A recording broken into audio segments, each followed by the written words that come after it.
Donald Trump ప్రభుత్వంలో ఒక విషయం మనం మెచ్చుకోవాల్సింది ఏంటంటే కనుక దాపరికం ఉండదు. వాళ్ళ ఆలోచన దృక్పథం ఏంటో వాళ్ళు కొండ బద్దలు కొట్టినట్టు మొహం మీద చెబుతారు. సరే అక్కడ అన్ని ప్రభుత్వాలు అలాగే ప్రవర్తిస్తాయి. ప్రతి ప్రభుత్వం కూడా అమెరికా ప్రభుత్వం ఒక విధమైనటువంటి ఒక కొలోనియల్ మైండ్ సెట్ ఉంటుంది వాళ్ళకి. సామ్రాజ్యవాదన, విస్తారవాదం ఇవన్నీ వాళ్ళకు ఉంటాయి. దాంట్లో ఏం మార్పు లేదు. కానీ వీళ్ళు ఓపెన్ గా చెప్తున్నారు. బైడెన్, ఒబామా హయాంలో వాళ్ళు చెప్పేవాళ్ళు కాదు, నవ్వుతూ ఉండేవాడు, బాగా సరదాగా మాట్లాడేవాడు. కానీ వెనక మాత్రం చేసేవన్నీ ఇవే చేశారు. అమెరికా ప్రభుత్వం అక్కడ ఎవరు వచ్చినా కానీ కూడా వాళ్ళు చేసేది ఇదే. అందుకని మనం ఎదిగే కొద్దీ మన మీద దాడులు చేస్తూనే ఉంటారు, మన మీద ఆంక్షలు విధిస్తారు.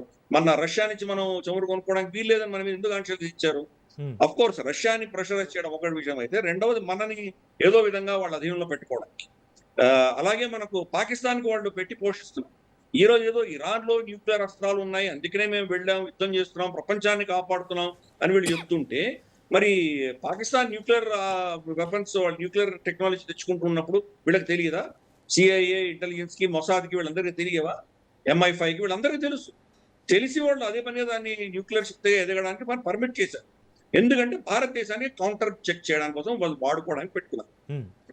అందుకనే చూస్తే ఇప్పుడు తులసి గబార్డ్ 2 రోజుల క్రితం ఆవిడ కాంగ్రెషనల్ హియరింగ్ లో ఏం చెప్పింది? అది ఇరాన్ మాకు పెద్ద సమస్య కాదు, ఇరాన్ అమెరికా మీద మిసైల్స్ కొట్టేంత శక్తి వాళ్ళ దగ్గర లేదు, కానీ China, Pakistan, north Korea, Russia 4 దేశాలు అమెరికాను కొట్టడానికి కావాల్సినటువంటి అస్త్రాలు తయారు చేసుకుంటున్నాయని దాంట్లో పాకిస్తాన్ పేరు కూడా ఆవిడ చెప్పింది.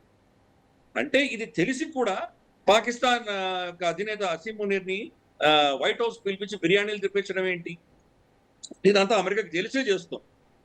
వాళ్ళ అధీనంలో, వాళ్ళ చెప్పు చేతుల్లో ఉన్న దేశాలు ఎలా ఉన్నా పర్వాలేదు, వాళ్ళ మాట వినని దేశాన్ని దేన్ని కూడా పక్కింది.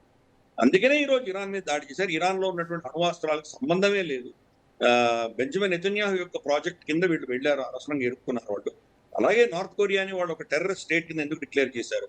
మిగతా స్టేట్స్ ఎందుకు డిక్లేర్ చేయలేదు? ఇజ్రాయెల్ కూడా అణ్వాస్త్రాలు ఉన్నాయి, కానీ దాని గురించి ఎందుకు మాట్లాడట్లేదు? సో ఇవన్నీ కూడా ఏంటంటే వాళ్ళ జియో పాలిటిక్స్, ప్రపంచంలో వాళ్ళ ఆధిపత్యం తప్ప ఇంకేం ఉండడానికి వీల్లేదు.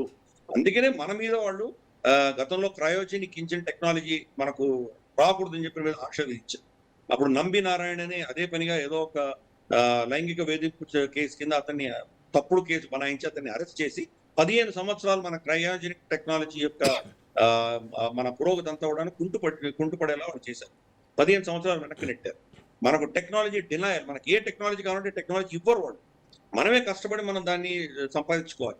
రష్యా మనకు కొంత ఇచ్చింది, కానీ రష్యా పాత టెక్నాలజీ, అమెరికాలో ఉన్నటువంటిది, వెస్ట్ లో ఉన్నటువంటి చాలా అత్యాధునికమైన టెక్నాలజీ, అది మనకి ఇవ్వరు వాళ్ళు. కాబట్టి ఇటువంటి పరిస్థితుల్లో మనల్ని ఏదో విధంగా వాళ్ళ అధీనంలో ఉంచుకోవాలని ప్రయత్నం చేస్తారు. భారతదేశం ఎదగాలి, వాళ్లకు మార్కెట్ గా ఉండాలి.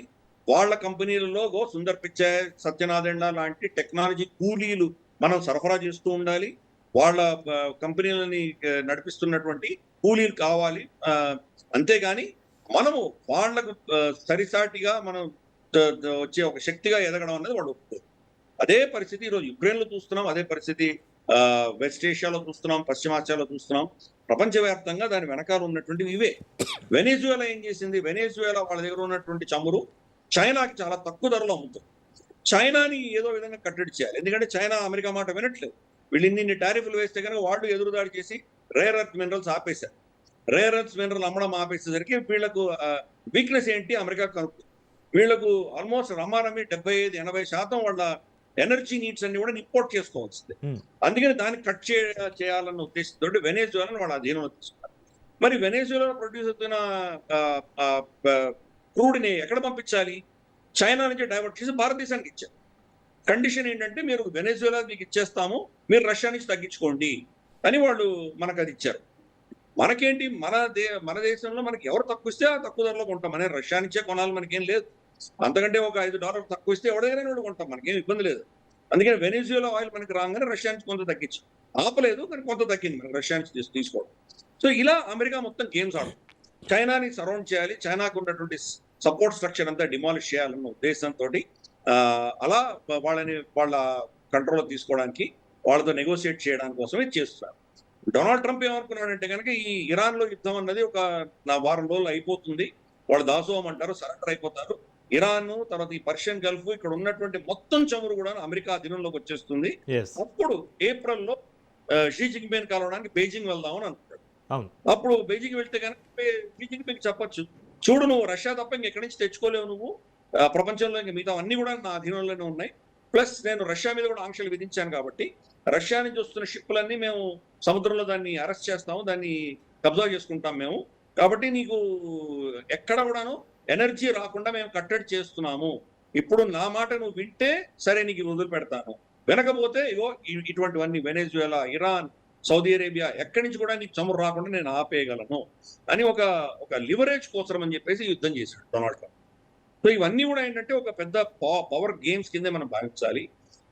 వాళ్ళ వాళ్ళ శక్తిని, వాళ్ళ వర్చస్సుని, తర్వాత వాళ్ళ ఆధిపత్యాన్ని వాళ్ళు నిలబెట్టుకోవడానికి, రుజువు చేసుకోవడానికి ఇగో యుద్ధాలన్నీ చేస్తున్నారు. అయితే గిరిధర్ గారు, ఇక్కడ ఇరాన్ వెనుక మాస్కో ఉందని భారీ ఎత్తున ప్రచారం జరుగుతుంది, అనుమానాలు ఉన్నాయి. ఇది ఎంతవరకు నిజమంటారు? ఇది కేవలం రాజకీయ ప్రచారం మాత్రమేనా గిరిధర్ గారు? అలా ఏం లేదు. రష్యా ఓపెన్ గానే చెప్పింది. మేము వాళ్ళకి ఇంటెలిజెన్స్ ఇస్తున్నామని చెప్పారు కదా! ఇప్పుడు అమెరికా స్థావరాల మీద అంత పిన్ పాయింట్ ప్రెసిషన్ తోటి వాళ్ళు దాడులు చేయగలుగుతున్నారంటే శాటిలైట్ ఇమేజరీ వాళ్ళకి ఎక్కడో రావాలి కదా! ఎక్కడి నుంచి వస్తుంది? అమెరికా జీపీఎస్ అయితే ఇవ్వదు. ఇంకా ఇస్తే చేస్తే కూస్తే రష్యా ఇవ్వాలి, లేదా చైనా యొక్క బైడు ఇవ్వాలి. వీళ్ళిద్దరిలోనే ఎవరో ఒకటి వాడుకోవాలి. ఈ రెండు వాడుకుంటూ ఉండొచ్చు ఇరాన్, మనకు తెలియదు. పలానా దగ్గర వీళ్ళ షిప్ ఉన్నది, పలానా దగ్గర వీళ్ళ ట్యాంకర్ వెళ్తోంది, పలానా దగ్గర వీళ్ళ స్థావరాలు ఉన్నాయి. ఇవన్నీ ఇంత detailed satellite imagery, pin point precision ఎవరు ఇస్తున్నారు? నిన్న F-35 కొట్టింది ఇరాన్. కొట్టిందని వాళ్ళు క్లెయిమ్ చేస్తున్నారు. అమెరికా దాని గురించి మాట్లాడటం ప్రాబ్లం వచ్చింది, దాన్ని మేము పైలట్ సేఫ్ గానే దిగిపోయాడు అని చెప్పి వాళ్ళు చెప్పారు.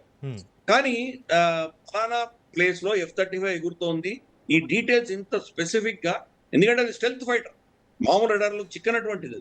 అటువంటిది దానికి సంబంధించిన డీటెయిల్స్ కూడా ఇరాన్ కు వెళ్ళిందంటే ఎక్కడో పరోక్షంగా సపోర్ట్ ఉంది అని మనం అర్థం చేసుకోవాలి కదా. అది ఇప్పుడు ఓపెన్ గా చెప్తున్నాడు, స్టీవ్ విట్కాఫే చెప్తున్నాడు. స్టీవ్ విట్కాఫ్ ఎవరు? Donald Trump business partner.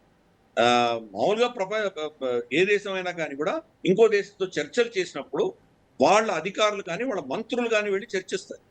మన దేశంలో ఏంటి, జయశంకర్ గారు మంత్రి కాబట్టి ఆయన వెళ్ళి చర్చిస్తారు, పీయూష్ గోయల్ గారు మంత్రి కాబట్టి వెళ్ళి చర్చిస్తారు, లేదా విక్రమ్ మిశ్రీ గారో లేదా మన కామర్స్ సెక్రటరీనో వీళ్ళు అడ్మినిస్ట్రేషన్ ఉన్న వాళ్ళు చర్చిస్తారు.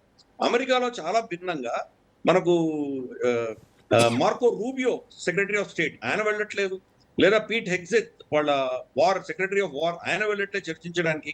ఎవరు వెళ్తున్నారంటే కనుక Donald Trump business partner, golf partner Steve Witkoff పంపిస్తున్నాడు.